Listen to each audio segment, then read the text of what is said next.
Okay, hello and welcome to another episode of the Mac podcast panel series. And this one on yachting. I binge watched Below Deck all weekend to get ready for this episode, so I'm excited to get into the drama and all other things. Ed, stop pretending you don't watch the show.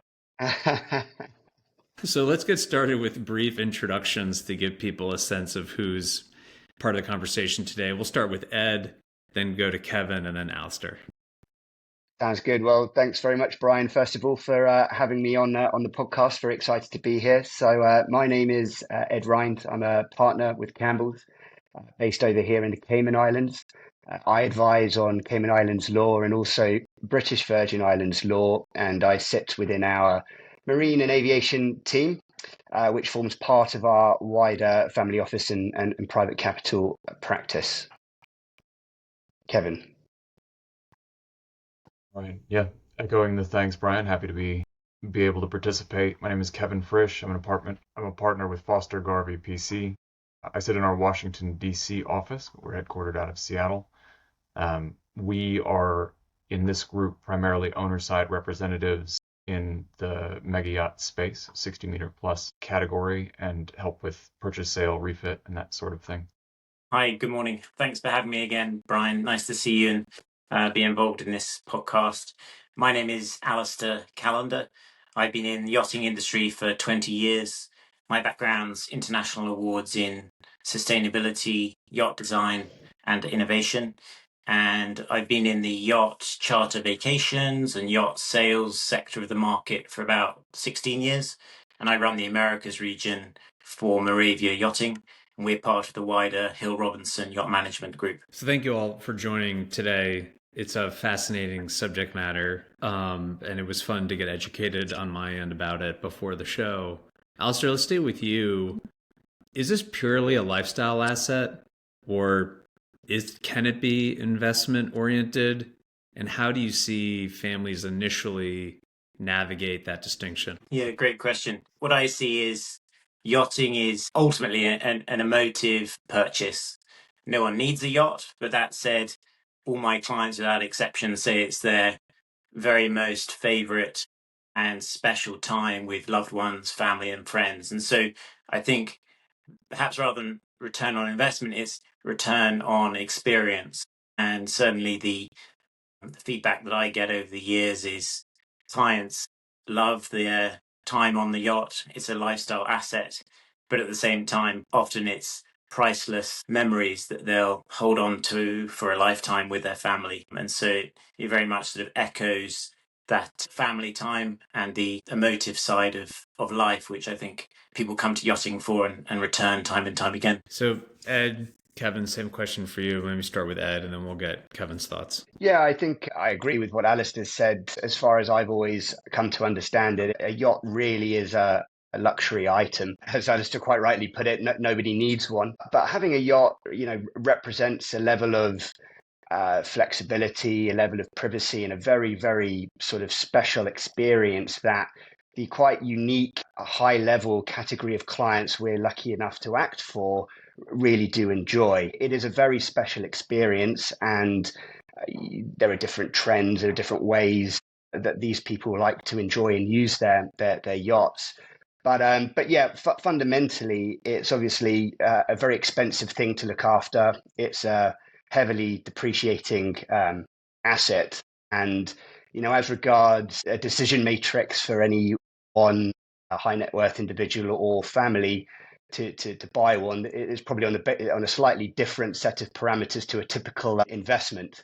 So yeah, I think it's fair to say that it's very much on the more sort of luxury lifestyle end of the spectrum when it comes to deployment of cash from a family office or individual. Kevin, would love to hear your thoughts here. Of course. So certainly agree. I mean, it's an experientially driven spend, but making sure that that experience stays at the highest quality it can be challenging, right? So surrounding yourself with the right service providers, the right management team is a really critical part of running a yacht well and being able to enjoy it consistently. On the investment side, in terms of value, we've touched on it in terms of depreciation, but I think it was Tillman Fertitta some years ago who, in an interview, when asked if he chartered, said that if he had to charter, he then couldn't afford his yacht. And that may be a slightly extreme position, but people don't get into this space looking for a return on investment that is necessarily outside of that experiential and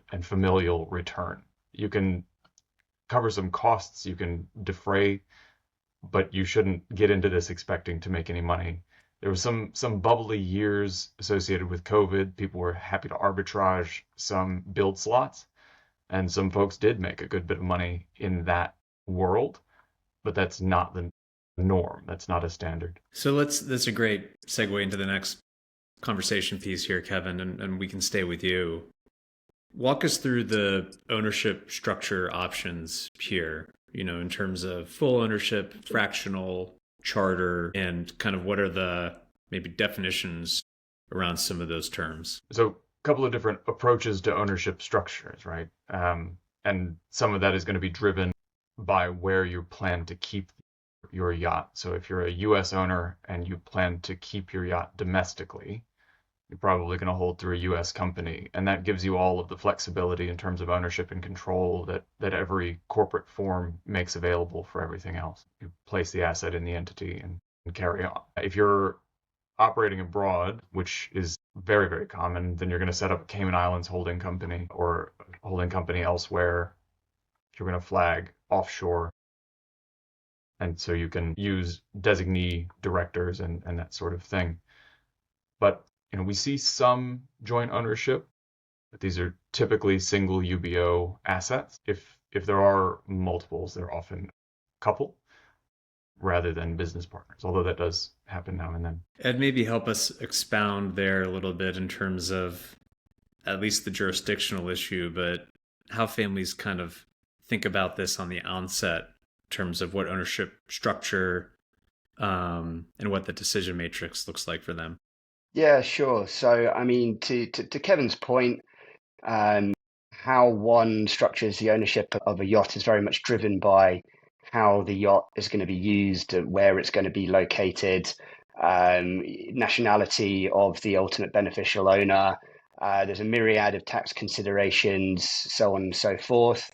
Here in Cayman, we work a lot with the likes of Kevin and onshore lawyers that are at the front end of these discussions. And what we commonly see will be single purpose vehicles, so usually Cayman companies, although increasingly we're seeing more and more requests for Cayman LLCs, which look a lot like a Delaware LLC, to be honest.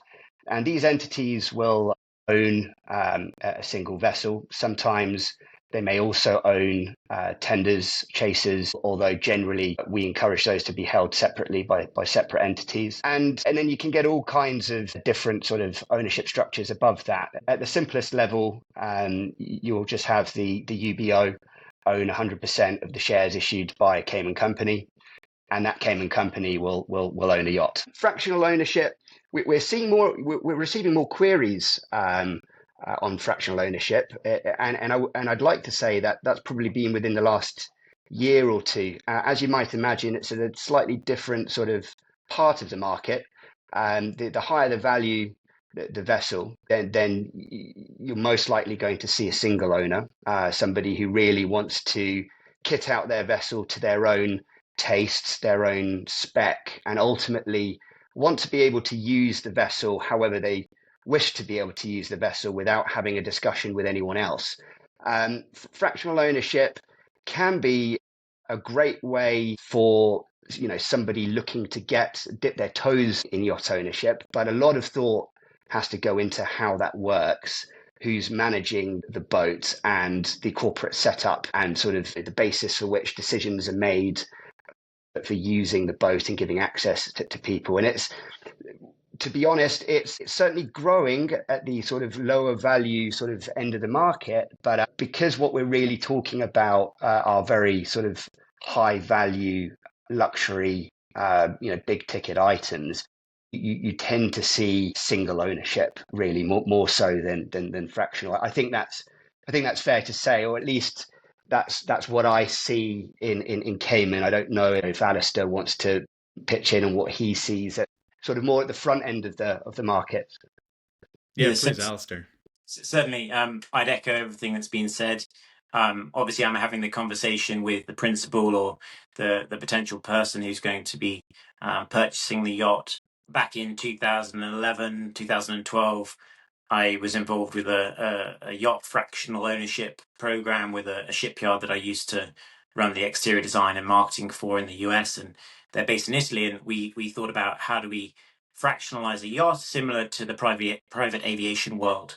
However, it soon became apparent that it's a very different space compared with private aviation. We're not a mode of transport, we're a home from home. And sure enough, when you're trying to sell 5, 6 fractions to different owners of the same yacht, it's almost the worst of all worlds. You don't have the flexibility of extraordinary, over 1,000 choices of chartering a yacht anywhere in the world, whether it's the Galapagos, Southeast Asia, the Caribbean, and the Mediterranean, all within a few months. You're not moving your own yacht from that region to another, but importantly, everyone wanted the same dates. If you have a fraction, how do you decide on picking straws on who gets Christmas, Thanksgiving, and the 4th of July celebrations? It's not the same as a private aviation fractional ownership. And arguably, the way I look at it and the way I've seen it is most owners do best when there's a sole ownership, UBO, and then also you can offset your running costs with chartering if you need to do that. But to fractionalize a yacht can bring lots of other complications within the ownership structure. And so, Alastair, this is a good opportunity. I know we've referenced COVID. It seems like whenever I do these panel conversations, there's a bifurcation between pre, post. Would love to get a sense of, given your statements and everyone's comments to date so far here, what is the state of play in the market? Is it been as busy as it was before? Have we hit kind of an equilibrium to some extent? Just give us your general commentary. Yeah, thank you. Yes, so COVID, and because of COVID, we saw people sort of carpe diem, seize the day, let's buy a yacht and let's go yachting. It's the safest place on earth. You're in your own bubble with your loved ones. And so yachting was on steroids for a couple of years. We've now seen the yacht market correcting.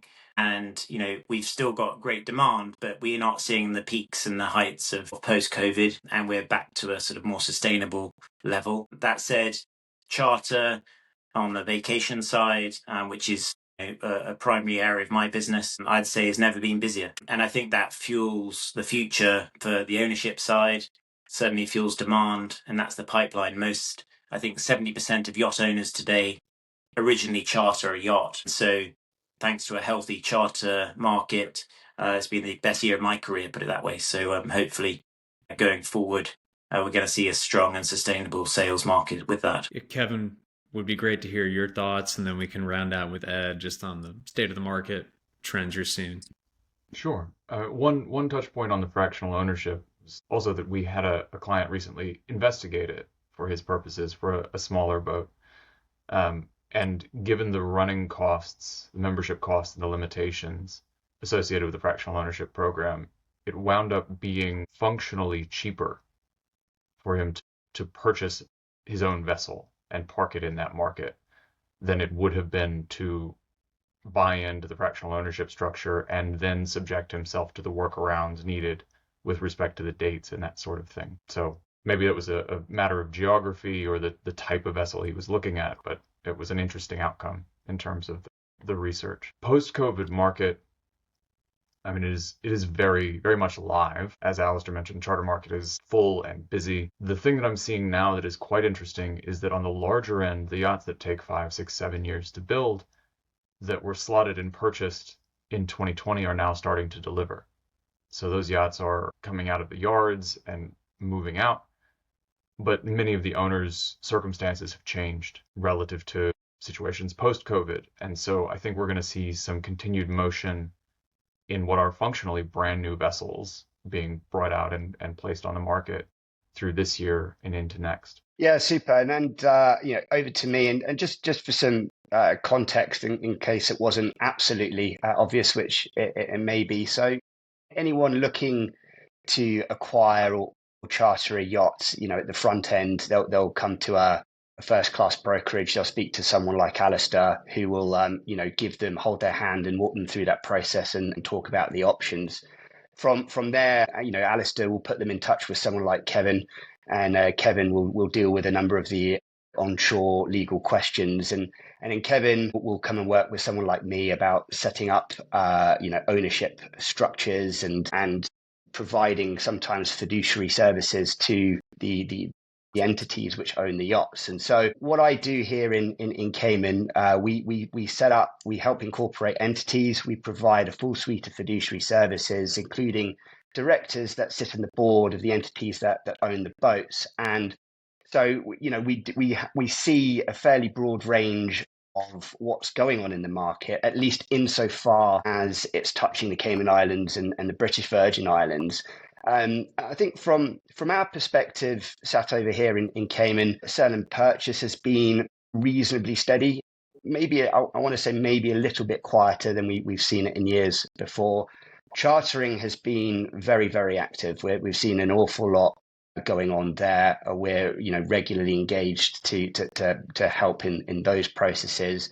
Financing, I want to say this year has been relatively flat actually compared to prior years, and I'm sure that's for all the reasons which everyone on any financial podcast will be talking about. So yeah, bit of a mixed bag. I think we're seeing in Cayman, but yeah, chartering's been very busy. S&P reasonably steady. Financing certainly quieter than it has been in years prior. So Ed, let's stay with you and talk about the diligence process here. I think we've all kind of heard the earlier comments around that these are lifestyle assets meant to be enjoyed, to create experiences. They're not investment assets per se, or maybe they shouldn't be viewed as such.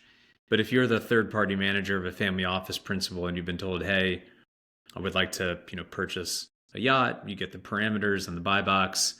Where do you start? What are some of the real common mistakes people have on the front end? Well, great question. It's it's already been mentioned earlier on, but one of the sort of key first steps is making sure really you're engaging the right advisors, and really at the front end when you're just learning, exploring, maybe you have an idea in terms of what you're seeking to acquire or how you're planning to use the asset. You might have an idea whether that means ownership, whether that means chartering, where in the world geographically you want to go, be located.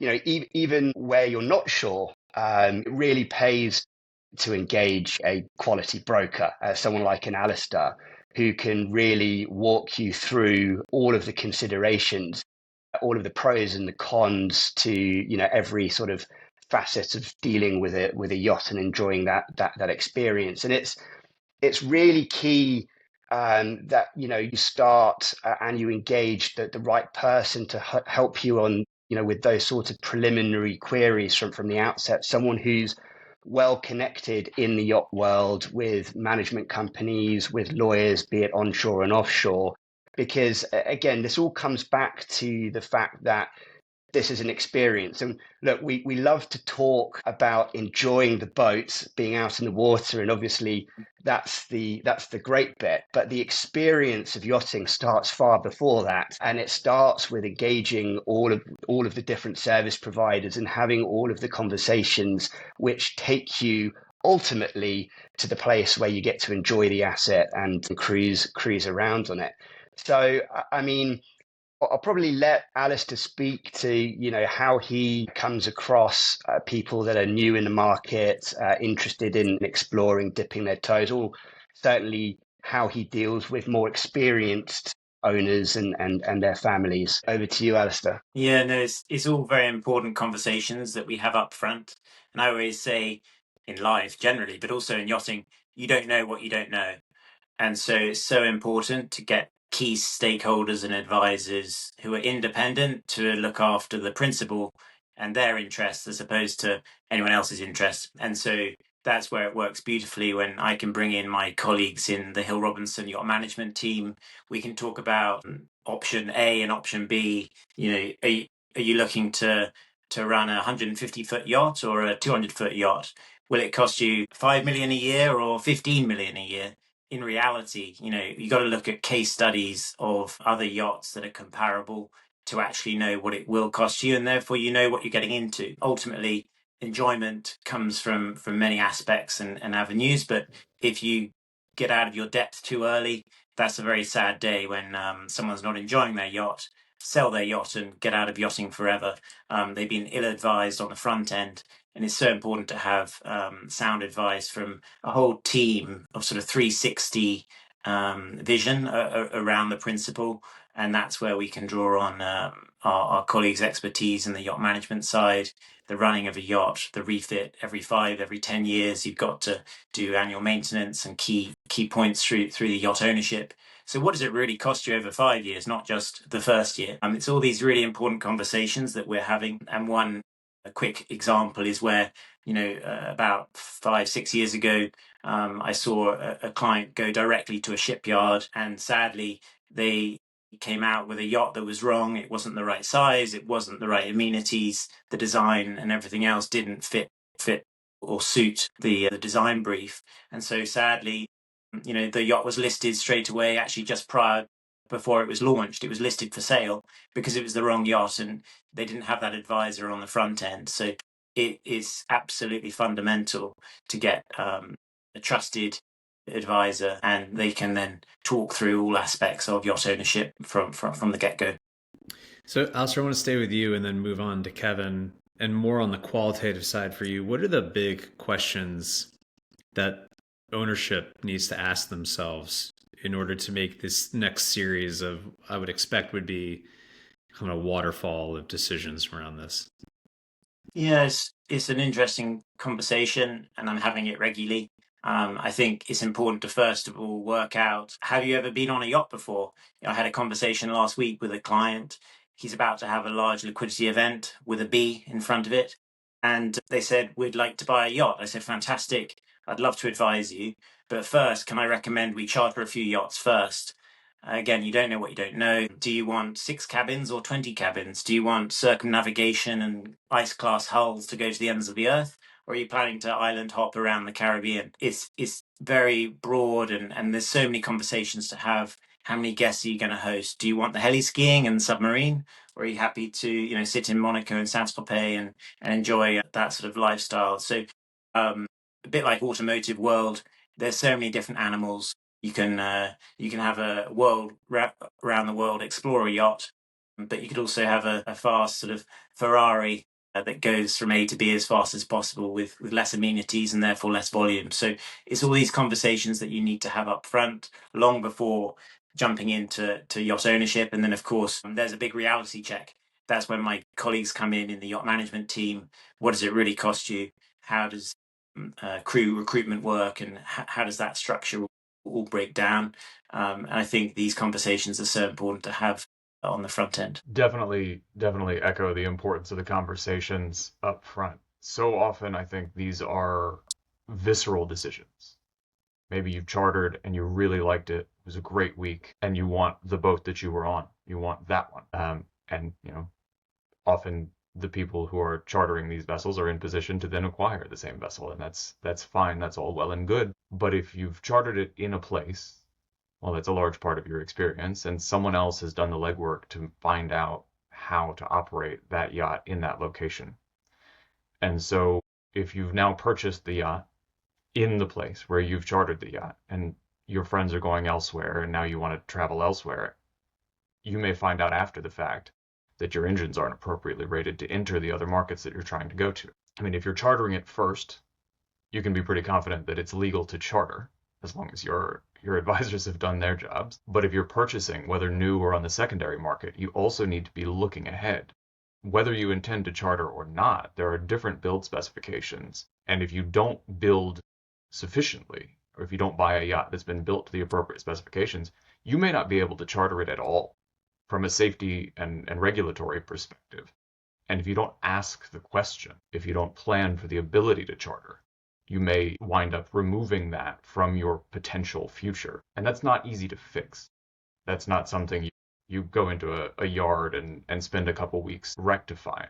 If you find yourself in that place and you decide you either want or need to charter, the answer is probably going to be sell and buy something different, which can be a process and really subjects you to the situation in the market in terms of what's available on the secondary, how long a new yacht takes to build, that sort of thing. So failing to plan in that respect could put you out of commission for months to years. What you're trying to do is get on the water. I understand you might not want to stop to have the conversations and do the planning. You want to just get on the water. But I would encourage potentially another charter while you think through some of the feature sets and potential trips you'd like to have. So along those lines, Ed, what's the right decision-making tree around jurisdiction? I know every family is going to be different, every situation will be different, but who should be involved in that conversation? What are the big questions that need to be asked there? Sure, no, I mean, this is a key question, and I'm probably going to end up pairing this one off to Kevin. It's a guy here in Cayman, where questions touch anything to do with tax. It's nice and easy for us because we don't have any over here. So, VAT and tax treatment is a massive part of the conversation, and it's something which sort of we're relatively lucky to not be involved with because we set up the vehicles here in Cayman, which facilitates some favourable treatment with the right planning. But Kevin, I don't know, is this something? Is this your wheelhouse, or is this one for Alastair? I think it really depends on where you want to be. What is it that you want to do with your yacht? If you are a U.S. owner and you want to cruise U.S. waters, and that's your primary location, then you need a certain structure.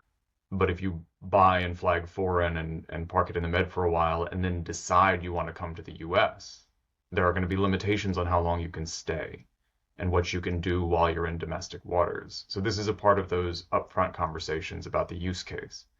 And it's possible that you'll flag foreign, you'll cruise in U.S. waters without incident, but you may be prohibited from re-entering your home state. So if you live in Washington state, for example, and you've got a foreign flag vessel that's never been imported, so you don't pay tariffs, you don't pay tax domestically. When that yacht comes into Washington's waters, you may have sudden, instantaneous local tax exposure. So if you're a Washington resident who's interested in sailing in Washington, you need to be thinking about that up front. Alastair, would love to hear your thoughts on this kind of optionality. I think for a lot of folks that aren't from this world, it can be really overwhelming. And obviously, tax drives a huge amount of this, especially for U.S. domestic ownerships, which I wouldn't expect you to comment necessarily on tax strategy. But again, what are the right questions to ask and who are the right people to include in that initial decision-making process? It's absolutely vital to have the right people around you at the table on the front end. And it's looking at usage as well as employment and all these other factors. And so, for example, if the decision is we want to use a US flag yacht, well, then your hands are tied and you're required to then employ US crew. And so then, of course, you're looking at a smaller pond within the crew employment pool in order to get the best people on board. That's not to say there aren't world-class US crew. Of course there aren't. I know many of them for 20 years, but at the same time, our company have a crew services division within the Hill Robinson Group. We employ over 1,000 crew around the world on different yachts. And I can't tell you how important the crewing side of things are, not just for the ownership side, but also for a fantastic charter vacation reputation. That's the bread and butter of how you're going to get good charter revenue. And that comes back to other conversations. Are we going to charter the yacht? Do we need that offsetting of running costs? And if you do, well, you need the very best crew. So do you really want to flag your yacht US? And if you do, these are your limitations. And so it's just being very upfront and putting all the cards on the table. It's not to say don't flag your yacht US. It's just case by case, very much tailor-made for every scenario. Every yacht's different, every owner is different, and so it's never a one-size-fits-all, and that's where you bring in different advisors to advise accordingly. So let's stay with you.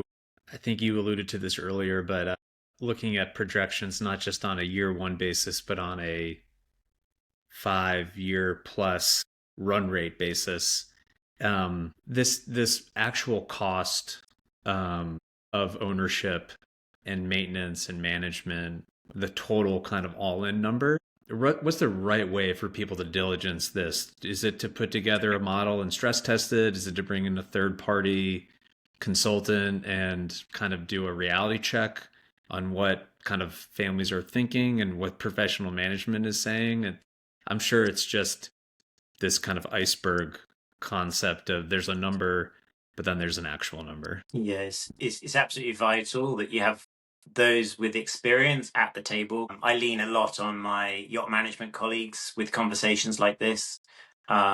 It's so important a client and a principal are comfortable in what they're going to acquire and purchase. You don't want to be unaware of what does it really cost you. And as I think I used the phrase earlier, it is a reality check.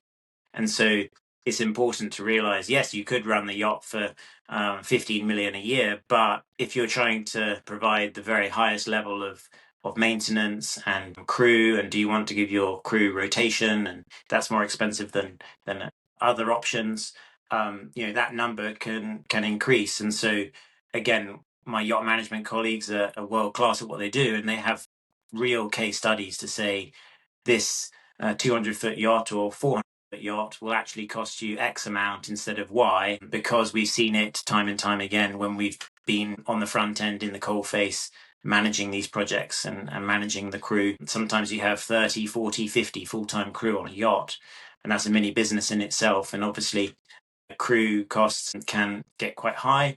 And therefore, we can talk about different options available to a potential client as to what's the perfect yacht for them and their families, and where they're planning to use the yacht. Kevin, Ed, any thoughts or reaction to that question or comment? I think we have failed to answer one of the questions that you posed, which is who should be involved in this conversation. And I think you need naturally the principal, but the CFO of your family office, I think, is a critical individual, and a tax advisor that is jurisdictionally appropriate, right? You need geographically delimited tax advice.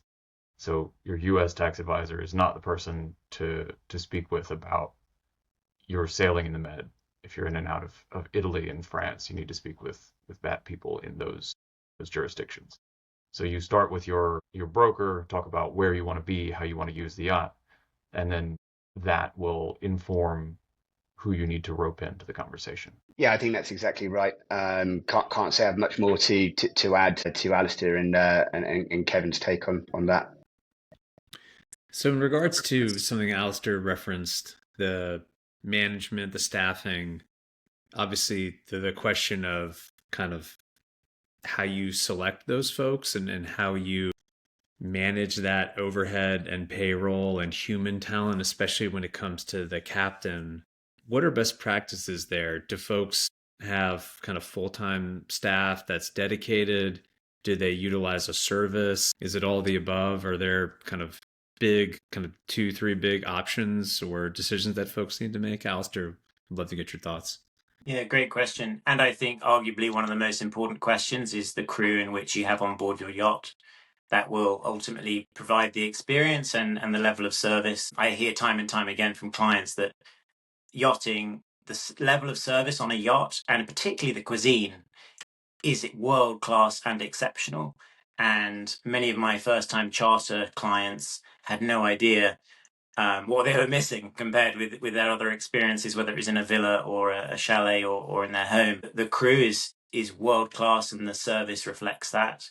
And I think, personally speaking, it's the bare minimum is the technicality, the technical qualifications of the crew. Of course, they wouldn't be on a yacht if they didn't have that sort of technical requirement and experience. But I think the next level is where we can then handpick the perfect captain and their team around them in order to provide not just a good but exceptional level of service for our clients. And that's both on the ownership side, and I touched upon earlier the charter vacation side.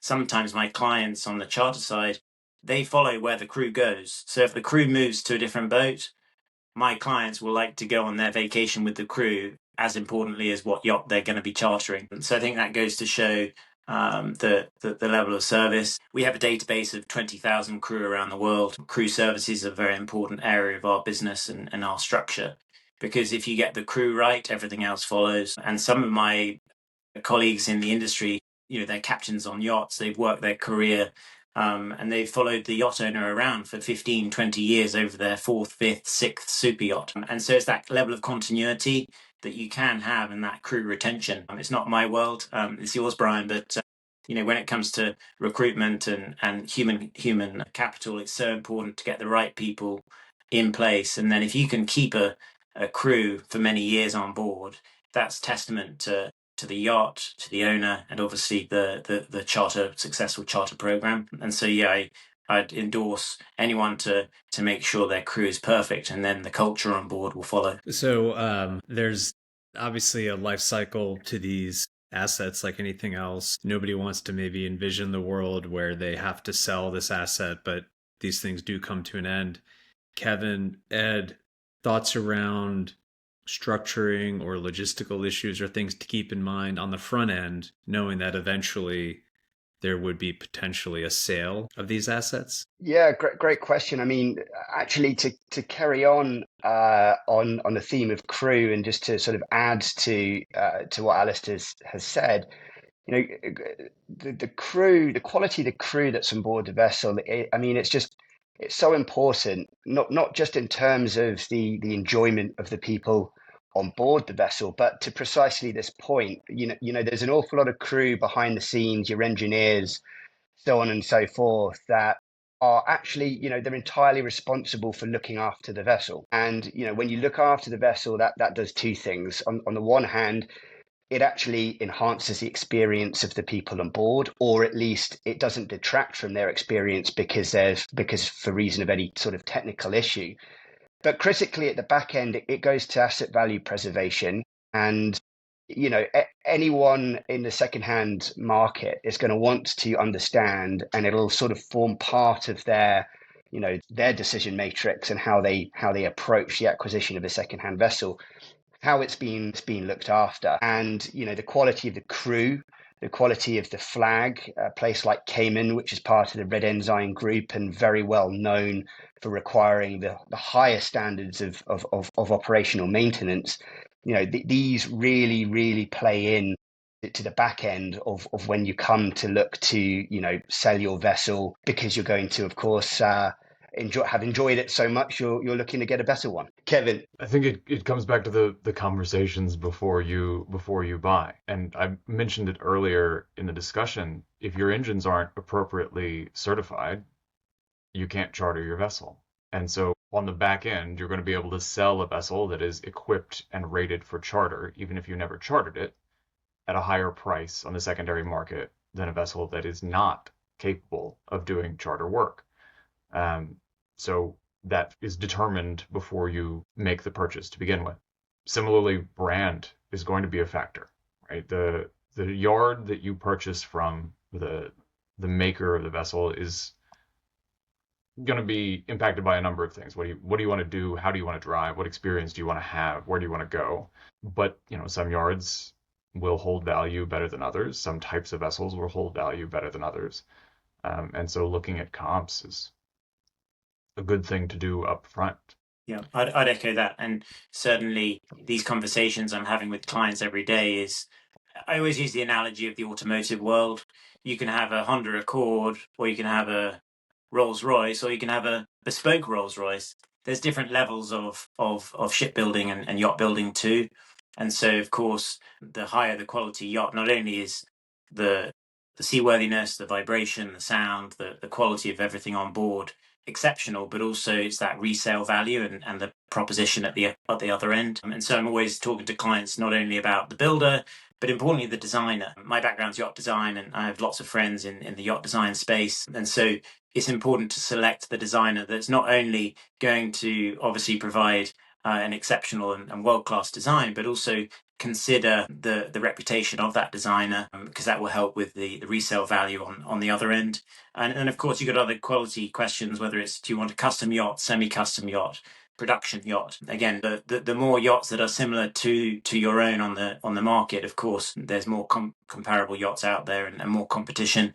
If you've got a completely custom yacht over 100 meters or 300 feet, then you're obviously able to to keep your yacht separate to the rest of the market. So yeah, there's lots of things to consider, and it's just trying to get all your ducks aligned up front, talking with the right team and being able to advise accordingly. Well, I want to thank all of you for coming on. It's been great. Such interesting space, fascinating, and I've learned a lot in the prep for the conversation, then during this talk itself.